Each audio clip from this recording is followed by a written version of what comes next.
Hello, ladies and gentlemen. Welcome to How to Adapt to the Changing World of CX. We have a great presentation for you today. We're starting in about 10 seconds here, so I'm going to give everyone maybe 20 or 30 seconds, let people get on. I know we got some busy schedules out there, so everybody just hang tight. Do not mind the radio silence. We will be starting shortly.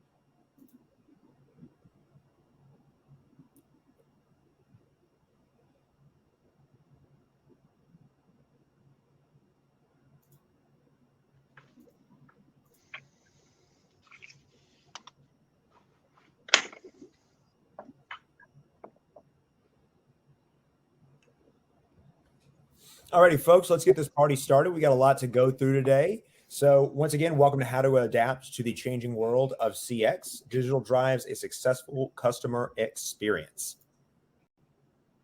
All right, so your speakers today, right over there on the far right, that's myself, Colby Kennedy. I'm a product marketing manager here at Reputation. In the middle, we have Mr. Dave Mingle. He's VP and Global Practice Head of Customer Experience here at Reputation as well. And then we have the wonderful Miss Jessica Peterka. She's the Director of Marketing at Timberland Partners. And we're very, very lucky to have a CX leader like herself here today. And we're really excited to see the insight that she's going to bring to the presentation. All right, folks, our agenda today, just a few housekeeping items real quick. As you might know, if you've attended one of our webinars before, we want to interact with you, right? There's going to be 3 different poll questions in the form of pop-up boxes. So don't worry, we'll make it go live. We'll get the results live. But to interact with us, please use those pop-up boxes for our poll questions. Also, you should see a tab that says Q&A. And that is how you ask our presenters questions. So you don't have to wait. You don't have to wait till the end where we get to that section. If a question pops in your head, pop it right there in the Q&A tab. We would love to get to as many questions as possible, and we're going to have our experts answer as many things as we can. So please go ahead and use that. Last thing also, up on the top right says Get Demo, a little green button up there in the top right. If you are interested in more of Reputation solutions, you can absolutely schedule a demo right there. We would be happy to talk to you and see what your needs are and see if we can't help you. So the first thing we're going to talk about today is the landscape. It's kind of a look at how digital experiences are driving CX. And then I'm going to hand it off to Mr. Dave Mingle, who's going to take us through the rest of the presentation. We're going to go through 4 changes today. 4 changes that we're seeing in the landscape of customer experience and how you can adapt to those, capitalize on them. And within those 4 changes, we'll have our 3 poll questions. So be ready for those. And like I said, there's going to be an audience Q&A. Go ahead and pop those in the Q&A tab. We're going to answer as many questions as we can from the audience because we really want to be in the business of being your trusted advisor and providing you information that is helpful. And finally, we're not going to shove you off the cliff without teaching you how to fly first. We've got a few options after this for further reading, per se.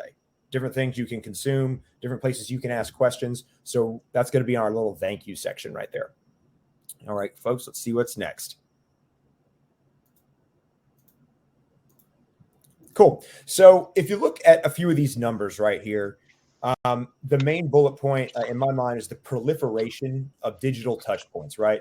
Pros and cons to that. The pros gives businesses way more ways to interact with customers and find valuable feedback in real time. But the con of that, of course, is challenging. It's challenging to stay on top of all that feedback and to be responsive and learn, right? Because there's just so much of it. So with all that teed up, I'm going to remind Mr. Dave Mingle, if you are on mute, come off. But I'm going to hand it over to you, and please take it away. Great. Thanks, Colby. Can you hear me? Everybody hear me? Great. Great. Hey, I wanted to thank Jessica as well for joining me this afternoon. I really appreciate you taking the time out of your day to be with us. Everything Colby has set up is a super big challenge for CX leaders today. there is no shortage of data that you trying to manage every day to drive better results for your customers and for your business that you've got to deal with. This proliferation is awesome because it gives us lots of different ways to talk to our customers, to learn from them, and to make their experiences better. But it also increases complexity tremendously.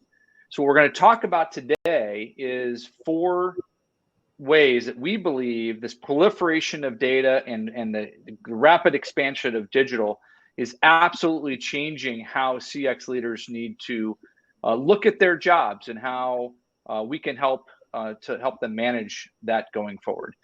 Jessica, just before we get started, was there anything you wanted to maybe add in before we jump into the first change? No, I think this is a great starting point. This change has been underway anyways, but as you mentioned, COVID really accelerated that. It's just all the more important now, and I'm excited to dive into these changes we're going to discuss. Great. All right, Colby, so let's jump in the first one. Yeah, absolutely. And just to key that up, that first change, we want to go ahead and do one of our poll questions. We don't want you guys to sit there and listen to us, especially me, drone on forever. So I'm going to go ahead and push our poll live, right? Hold on just a second.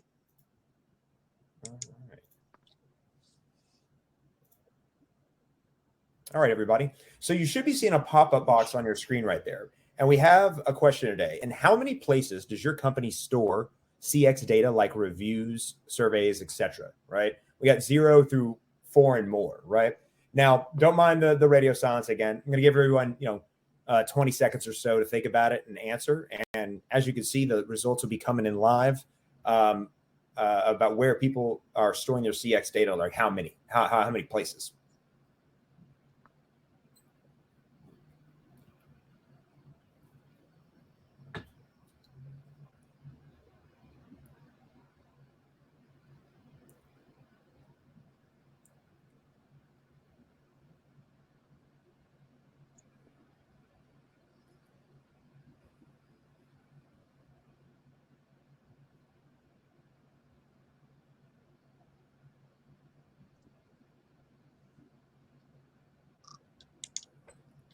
All right, perfect, folks. Looks like we have a ton of people coming in here and answering, and it looks like we still have answers coming in. That's totally fine. You guys can answer right now.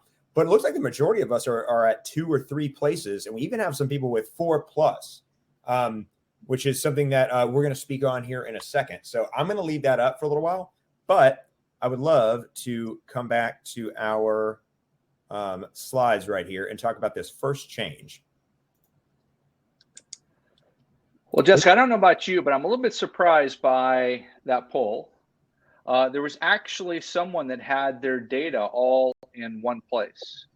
That's pretty amazing, because that's not what we generally see, especially as you get into larger enterprise companies where CX has been a thing now for maybe over a decade or more, and you've had individual departments be allowed to go, for all the best of intentions, to buy their own tools, come up with their own questions, and in their own way do a great job for measurement of the experience in their neck of the neighborhood, but not necessarily have that be connected to the rest of the enterprise. Jessica, what do you see? I would agree. I'm proud of whoever the person is in that one category. I expected the same. And as you look at some of those challenges, when you're dealing with 2 sites, 3 sites, 4+, the workload associated with a strategy like that is significant, and it leads to some challenges in its own right. So what we're seeing is companies realizing that a lot of that infrastructure has been developed over a long period of time, and it's very difficult to rip and replace it. So in some cases, they are doing that. As opportunities come up to resource and consolidate, they're doing that. But what they're also looking for are platforms that could ingest the data that they already have from wherever they store it today, to be able to quickly assimilate that and start to create a unified view of the end-to-end customer journey. Because you can't manage the end-to-end journey very well or effectively if you don't have real-time visibility of what's happening at every touch point. What do you think, Jessica? I absolutely agree. I think I've certainly been in that position in organizations where, some of your data lives over here, some of your data is in another system over here. That siloed approach, not only contributing to your workload, but you're losing some of the efficiencies and some of the crossover that data can lead to. There's patterns that follow through the customer journey and into, your customer experience, and having those siloed out in that way, I think, lends itself to a hurdle as far as drawing conclusions, identifying trends, getting ahead of potential issues before they're impacting your bottom line. That division just, I think, creates more hurdles than you can sometimes see when all of that data lives separately. Yeah, and what we're also seeing is when companies start down this path, it starts to break down silos. Because people then start to have visibility to what's happening with that customer before that customer gets to their piece of the journey, and what they can do to make the life of the department or the next entity, maybe be a car dealer or an individual property location, Jessica, in your case, where giving the property manager visibility to what corporate may already know about where that customer has been becomes really valuable in terms of that successful handoff from, say, the digital experience that corporate may have to the location experience. Absolutely. That consolidation, I think, leads to collaboration. And in our organization, we consider reputation management something everyone plays a role in. It is not a marketing function. It is not an operations function. It is our team, our organization. And having everyone have insight into that data on all components makes each of us better at what we do and increases that ability to collaborate. What can I do to improve others down the line and vice versa? Rather than having this section is mine. I look at this piece and you look at that piece, you're losing out on some harmony there. Yeah, so that visibility is what I call the first of 3 wins. So it's a win-win-win. One is getting the data in one place. So you start to create that visibility and everybody has a common view across the company of what the experience looks like. The second is, because you have all the data in the right place, analytics become much more powerful, because you have a visibility of not just what the customer did in one place of the journey, but where they've done perhaps across the entire journey and perhaps across an entire lifespan of being with you as a customer. So the analytics get much more rich and much more predictive and prescriptive. The third is, as you do start to consolidate and you start removing tools from your ecosystem, there is huge complexity reduction and cost reduction. For one, you're not buying the same type of tool from multiple vendors, but think of all of the maintenance that's required and the integrations that might be built around each of those individual tools can be consolidated. So the IT guys get happier because it's less complex. The compliance guys get happier because it's less complex, excuse me. And of course, the finance guys get happy because they start to see cost reduction and productivity improvements. Is that what you've seen, Jessica? Absolutely. It's very easy to get caught up in this layered approach, different systems for different components. And then, as you said, the analytics are cut off from one another. There's some early trends that might emerge in one area that you can't correlate to another. And the cost savings is the biggest headline to take back if this is something you're thinking about. And eliminating that duplication of efforts is a significant savings. Yeah, and digital changes everything. So back in my days when I was at General Motors running global CX, we didn't have a lot of integration between the digital experience and the traditional customer experience. And it was hard enough just trying to get all the different vendors we had in the ecosystem globally across all the different GM brands to be able to share data. That's just for surveys, for example, let alone call centers and everything else. So that was hard. Now you've got where customers really are and where they want you to be is much more in where they're hanging out online, on review sites, on social, and things like that. So the complexity and the proliferation of these different tools that have to be integrated just goes up exponentially.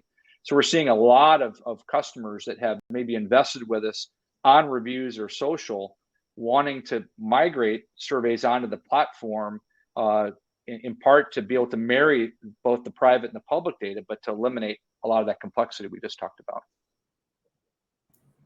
Those are great points, guys. I really love the point that stuck with me, that the ability to sunset other vendors when there's that consolidation, and also the fact that CX is everybody's responsibility. So to have that single view where everybody can look at it is just really helpful and saves a lot of time, energy, and effort. That was excellent.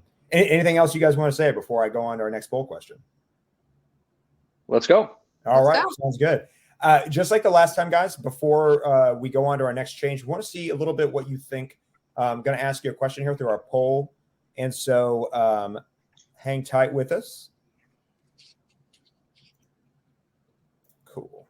All right. So you should see a little pop-up box. How does your company demonstrate to leadership that customer experience links to ROI? Once again, give everyone 20, 30 seconds to answer. So don't worry if you're not hearing anything.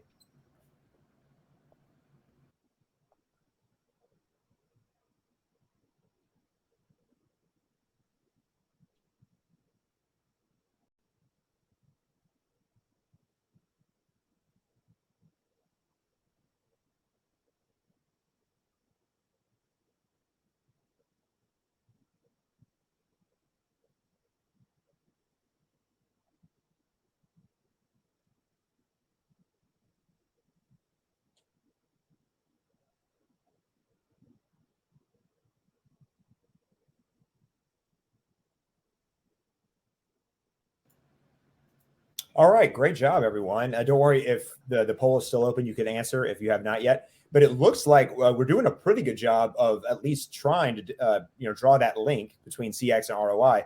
Not a whole lot of we don'ts, but it looks like the majority of us are with aligning CX metrics with operational metrics, and then CX metrics themselves, like NPS, CSAT, CES, things like that. So without further ado, let's talk about that second change that we're seeing right now. So Jessica, anything strike you on that poll? I'm so impressed with the number of people that are aligning their CX metrics with their operational metrics. That's a huge accomplishment, and I'm so impressed to see such a large percentage in that category. Yeah, and I don't want to pick on anyone that said I don't know or wasn't sure, but most CX leaders eventually are held accountable for the money they're spending and the resources they're asking for. So figuring out a way to measure is super important. And often CX programs start by measuring using only CX metrics, right? Where's my baseline? Where's my NPS today? Where's my customer reference score? And how do I get those better over time? And that is great. You should be doing that. But ultimately, that's kind of a soft ROI, right? It's this intuitive feeling that if my customer experience metrics are getting better, my customers must be happier, and happier customers are better for my business, and therefore it's a good thing. But eventually, what typically happens, and it's probably year 3 or 4, often in new programs, is my observation, is someone like the CEO or the CFO, or if there's a regime change and a new VP comes in, or there's a little bit of shuffling, they say, well, how do I prove that it's like actually drives incremental revenue, or saves a customer that we otherwise would have lost, or otherwise reduces cost? And that's where, Jessica, to your point, connecting to operational metrics, that's really where the gold is, right? Absolutely.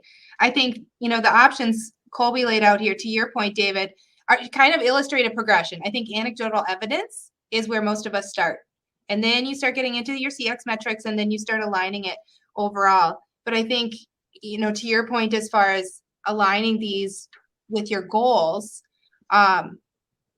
there's so much to be done as far as ROI, and with that turnover in leadership, really making sure you have insight into the bottom line and the impact these things are truly having. It speaks to where we were at earlier, where siloed data holds back some of those trends that you can identify early that are really impacting your company goals. And there's a linkage here, and there's a reason why we put this number 2, and data consolidation was number 1. Because if you don't have your customer experience data in one place, how do you possibly link it to your operational data very effectively? And that's one of the things that we see customers wanting to do inside our platform more and more is to start to ingest not just other feedback data that they have or that we're collecting on their behalf, but also to bring in metadata. Metadata is data about the data, right? So data about the customer or data about the store or things like that. So you can imagine maybe in an automotive context, could I link, say, improvements in service retention, how many times my customers come back to get their car serviced from me versus going to another dealer or to a third party, and my CX metrics. And we've done that in a few places where some of our large OEM clients that use our platform globally are starting to connect that. And boy, do the discussions become far easier with dealers or anyone even within corporate, right? When you can start to say, hey, here's a metric that everybody knows, is familiar with, and we know drives ROI to the company, that is linked to or correlates well with our experience metrics. Jessica, have you been able to do that within Timberland?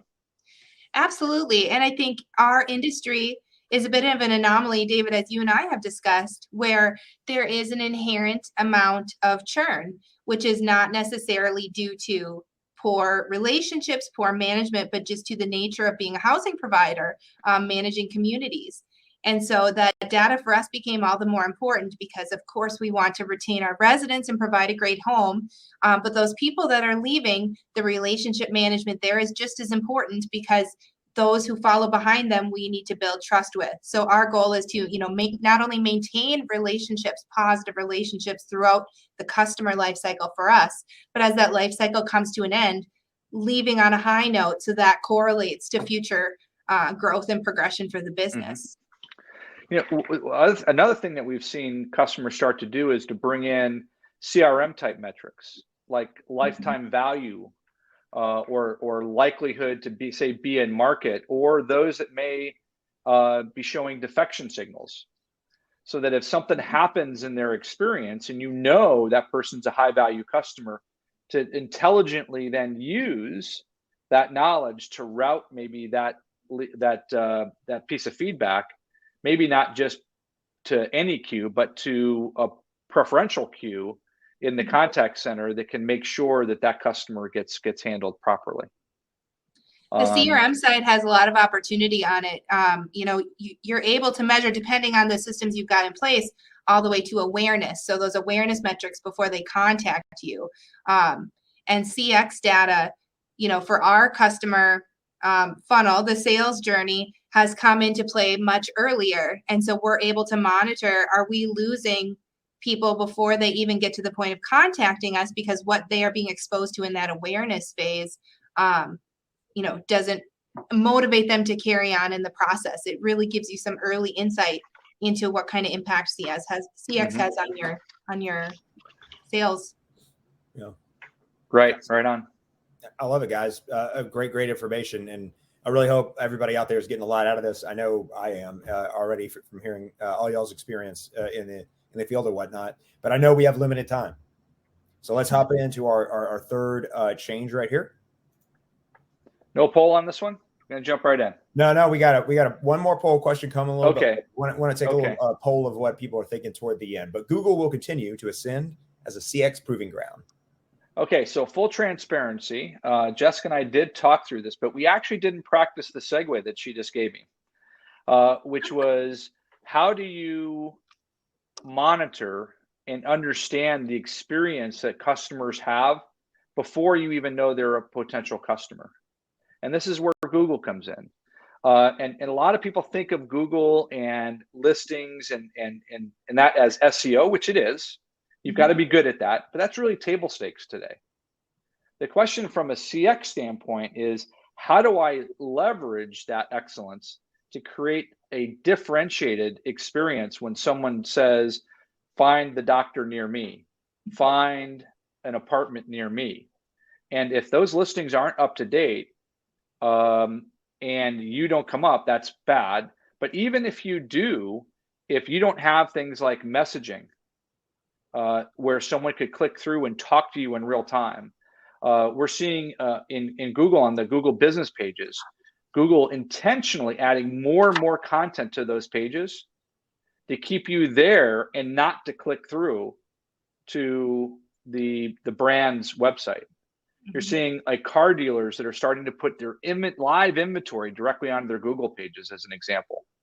Or you're seeing doctors put office hours and everything else in there and insurance availability and things like that. Questions that Google's anticipating you're probably going to have, knowing that if they can keep you there a little bit longer, there's a better chance they're going to monetize that experience than if you were to click off. So if you're not as a CX leader, you're not thinking of Google as experience number one, and letting it be for your marketing operations team perhaps to kind of manage, you may be missing a beat. Absolutely. I think you said it well, David, when you said it's kind of the table stakes, it's the bedrock. Having your accurate information on your Google business profile is step one of many, because customers are not only looking for that interactivity and that responsiveness, but I think a big part of CX that continues to grow is authenticity, and demonstrating your attentiveness to this data and to the needs of your prospects and where they're looking to engage with you.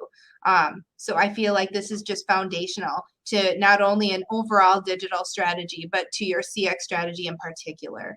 I think Google's even weighting more heavily businesses based on reviews and responsiveness in search results. So it's this domino effect of at what point you are in the process and what kind of next hurdle you can tackle as part of your Google strategy. Yeah, so that also kind of leads into just a brief example, Colby, of how bringing the data together starts to create and think more broadly about both private and public data can really multiply things. So imagine a customer comes into one of your stores or into one of your properties and responds to a survey. If at the end of that survey you give them an opportunity to publish that to, say, Google, it's 2 for 1. You get feedback from that customer, and the customer also posts a review that now exposes that experience, hopefully a positive experience, to the rest of the world. Having that review out there in itself improves your Google search ratings. If you respond to that, great CX practice and a great search practice at the same time, things improve. If the sentiment is good, things improve. So you end up with this very virtuous circle of creating a really basic CX discipline, which is listen, right? Do the survey, learn from it, take action on it, creating a multiplier effect all the way through the digital experience if you start to manage those experiences as if they are one and the same, which in fact they really are. Yeah, those are great points, guys. Love talking about Google here, a reputation. And, it's like we always say, search is customer experience number one. Can people find you? What kind of information do they have on there? How seamless is that? That's the very first customer experience. But I know we have limited time. Once again, we're going to move on to our last trend or change that we're seeing in the CX landscape. And then we have one more poll question before we get to the audience questions. Oh, also, folks, as a reminder, I've seen a lot of great questions coming in the Q&A tab. Keep them coming. We'd love to hear from you. But go ahead, Dave. I'll let you take it away.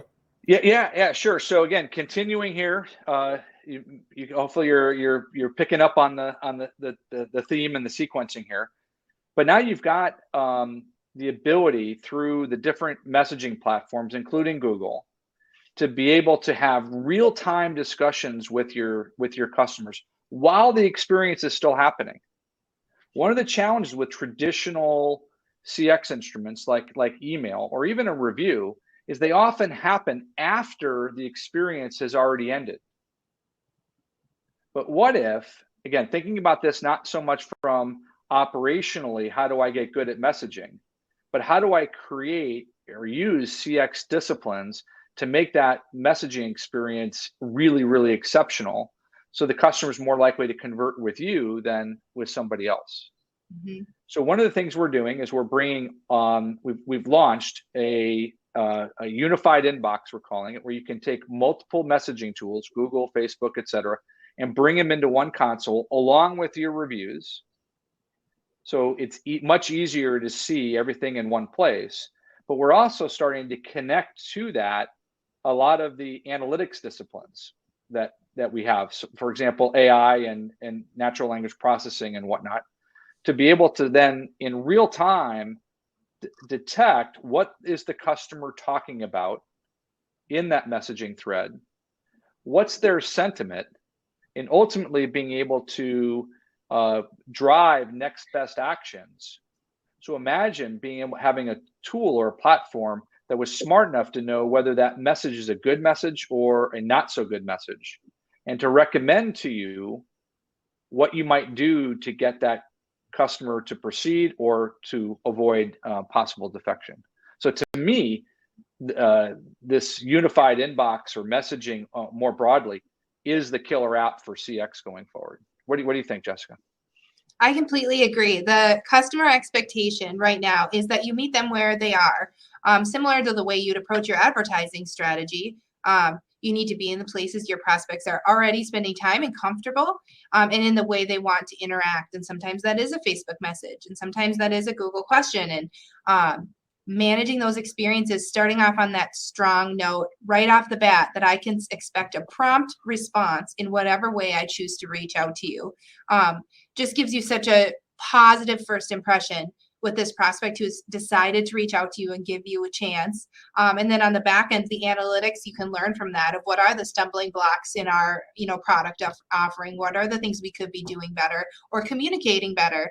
That kind of insight just allows for immediate adjustments in strategy.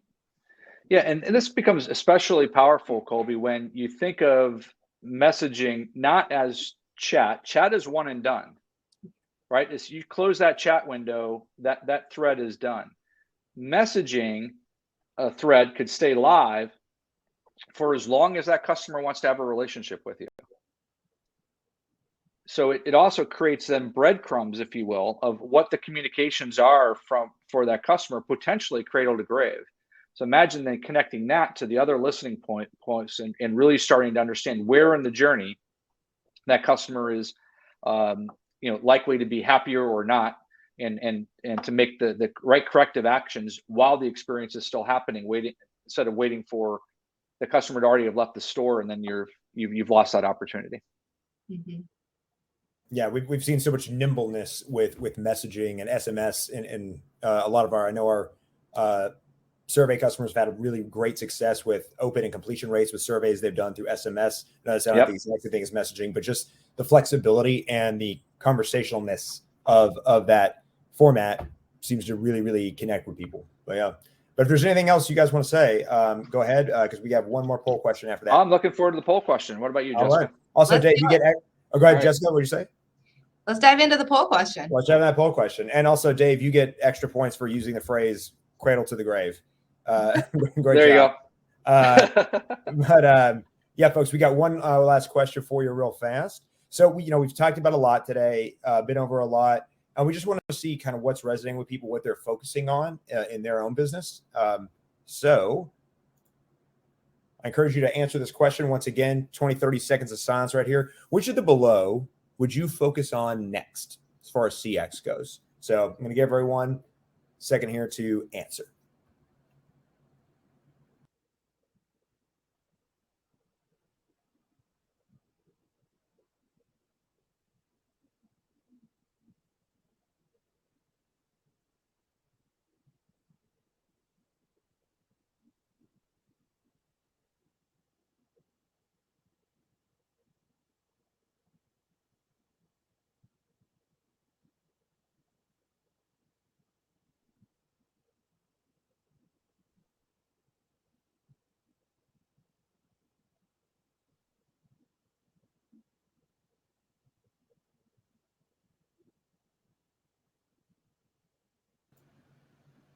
All right, folks. So don't worry. I'm not going to turn the poll off if you haven't answered yet. Maybe you're still thinking about it. Looks like overwhelmingly right now, guys, Jessica and Dave, maximizing the value of Google business profiles as a CX touch point. Any commentary there? I think it's a great starting point. This is, if it's not something you're proactively doing, both as part of your marketing strategy overall and your reputation management, customer experience, it's a great foundational piece to get in place. And from there, there's so many next steps you can take. Yeah. Jessica, would you say that, maximizing that GBP profile, is that something that only mature CX programs do, early ones? I think that can come into play really early. I think sometimes managing this customer experience process can feel overwhelming, that there's a lot to it. But there are, just as with anything else, there's lots of easy steps to take. And Google Business Profile Management is a great first step. If you're just starting to dip your toe in the waters here, that's a great place to start out and get a feel for what you need, and get a sense of what other sites are out there. So I think, it's a great place to start for beginners, as well as maybe you already owned your profile and you didn't have an idea of how impactful that could be to future phases. Yeah. Excellent. Awesome. Yeah, Colby, the only thing I'd add there is encouraging the CX side of the house to work closely with the marketing teams. The marketing teams will see GBP or search as more of a tactical function in many cases. Keep me up to date so I can drive leads, because the customer acquisition is their big metric. Well, on the CX side, it's not just about acquiring customers, it's about retaining them as well. Yeah. So how do you realize, how do you look at GBP, not necessarily from a marketing lens, but from a CX lens, and where can you partner to create a really exceptional experience that keeps customers coming back time and again? And if you're doing that CX side of things, the marketing team is going to benefit as a result. They're going to get what they need because you're taking those extra steps. So I think historically, you're right, David, has been viewed as a marketing tool. And this is such a collaborative space that really both teams should proactively be involved in and working together on. Yeah. I know we've talked that ad nauseum here at Reputation, but the CX and marketing piece being symbiotic, working together, seems to be, very, very strong in real life. Yeah. But folks, I want to make sure we get to as many questions as we can. So I'm going to ask the first Q&A question that came in over here. Jessica, this might be one for you. Any tips on getting C-suite or like executive buy-in to CX programs and ROI? Sure. I think there could be some work up front to really be thoughtful about how you're approaching this. But if you're trying to figure out how to tackle this, there's a few ways to assess not only the return on the investment, but the workload savings. Because managing, especially if you're native platforms and you're logging into 4, 5, 6, 7 review sites to get a sense of where you stand, there's a big time investment there. And then you're losing some of that symbiosis you're seeing when you're looking at that data cohesively.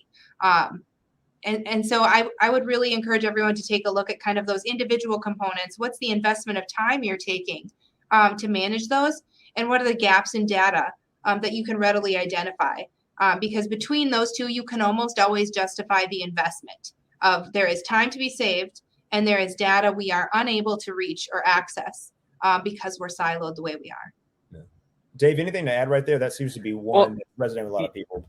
Yeah, I mean, the average tenure of a CXO is about 3 years. Wow. It takes about a year to sell a strategy in. And the strategies are generally very similar at its core. Happy customers are better for our business than unhappy customers. In year 2, you start spending some real money, either rebuilding websites or building out a CRM or a new customer database, et cetera, to do that stuff. And in year 3, people are going to start asking, where'd the money go? And especially if you, like I mentioned earlier, if there's a change in leadership along the way where you're in the position of having to re-justify your strategy, if you don't have those linkages by year 2 or 3 between a CX metric and an operational metric that the rest of the company cares about, like revenue growth or market share, cost reduction, then often CXOs have a tough time kind of navigating that transition into years 4 or 5. Yeah. Awesome. Thanks, guys. Next one. How can we responsibly invest in CX for the future? It's an interesting one. How do we responsibly invest in CX for the future? And either one of you guys take it away. Yeah. If you don't mind, Jessica, I'll jump in on that one. Mm-hmm. I would say the biggest advice is pick your battles very carefully. So you don't want to go, it's a bit of what I kind of jokingly call the Goldilocks dilemma in CX. You have some that go way too hot. They want to change the world and they commit to the company that they're going to tear out this and tear out that, and magic is going to happen within a year or two. That often doesn't happen because there's no such thing as a miracle, right? The other side is the too cold side, where maybe you go too incremental. So people see a lot of activity, but they don't see anything actually moving a needle that people care about. So you got to find that right place in between where you can be realistic about what you can actually execute, but be bold enough to do something that people are going to recognize makes a difference. So typically what I recommend is a multi-year roadmap. Pick 2 or 3 things that you can go start to do. Maybe they're around persistent places in the journey where everyone can agree that there's a challenge. Maybe you can partner with a business leader, a business unit leader that kind of gets it and is receptive. What I call those a friendly executive that's willing to help you be successful. Do that, execute it, and then story tell the best you possibly can. And get your stakeholders to tell those stories. And then what you tend to have is a bit of a flywheel effect. And you'll find that the CX team, instead of pushing CX on the organization, starts to get pulled into the organization because they see the benefits it can have for their business. Awesome. Love that, guys. Love that. Found a really interesting question over here. It says, will there be a placement in reputation where we can see our competitors' standpoint compared to our companies?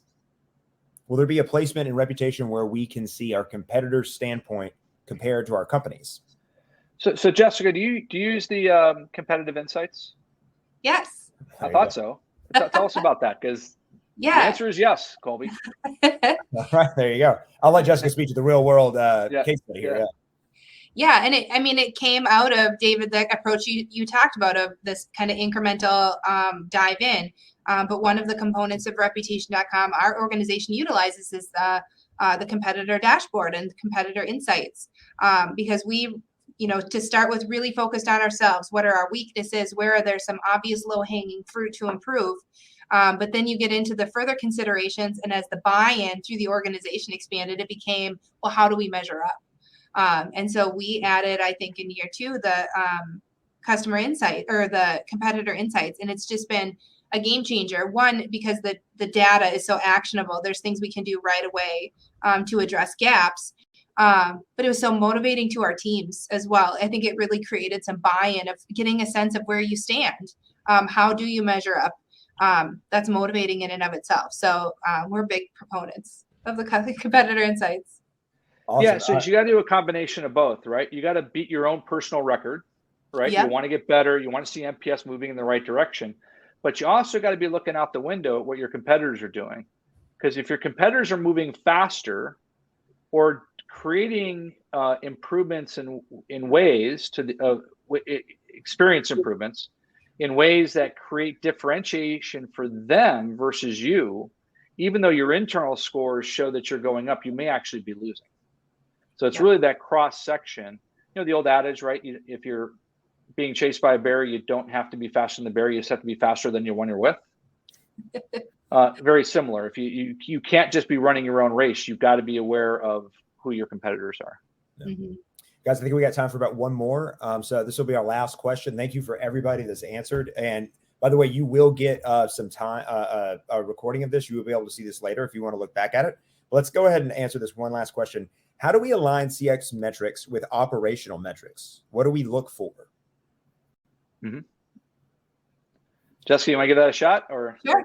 I think it's hard to give a prescription on where you're going to begin with that, because organization, industry to industry, your opportunities are going to look different. For our organization, once we really set up this intentional strategy, we had some metrics in mind that I think we thought we would tackle. And as we got our arms around the data, other opportunities presented themselves as far as how they align with our business performance. So my recommendation is just, I would hate to prescribe exactly what you're going to align. But for us, as we really started to get a handle on what are we looking at, what are we trying to achieve, there were some very clear parallels in how do those align with our company KPIs, with the performance we're getting and where we want to be. It's a little bit vague, but it's going to vary so dramatically. Mm-hmm. Yeah, and going back to what I said earlier, you want to be reasonable about what you can actually do. Mm-hmm. So you can go say, hey, I'm going to do profitability at the location level. Well, if the profitability data at the location level isn't very good, or you don't have access to it, then don't do that. Figure out something that you can do, data that's available to you and wherever you sit. And then come talk to us if you're a reputation customer. If not, talk to your finance people or your own data science teams about how to bring that data together to properly model it. It's not easy, but it's absolutely doable. Awesome. Thank you guys so much. I'm going to say that we are going to look at this one last slide. It's our thank you slide. As I was saying, guys, before. But yeah, you can reach out to Dave Mingle at Reputation on LinkedIn. We would love to hear from you there. Check out our CX resources page. If you go to resources tab on our website, there's a whole section that's just for CX. So check those out if that's what you're looking for information. And you can request a demo at reputation.com, as well as up there in the top right. We got that green button, the Get Demo button in the top right. So I want to say a huge, huge thank you to Dave Mingle and especially Miss Jessica Peterka.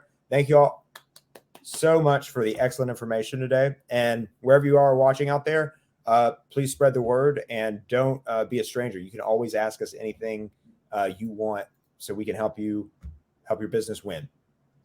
Jessica, thank you again. And Colby, great job organizing. Thank you. Thank you.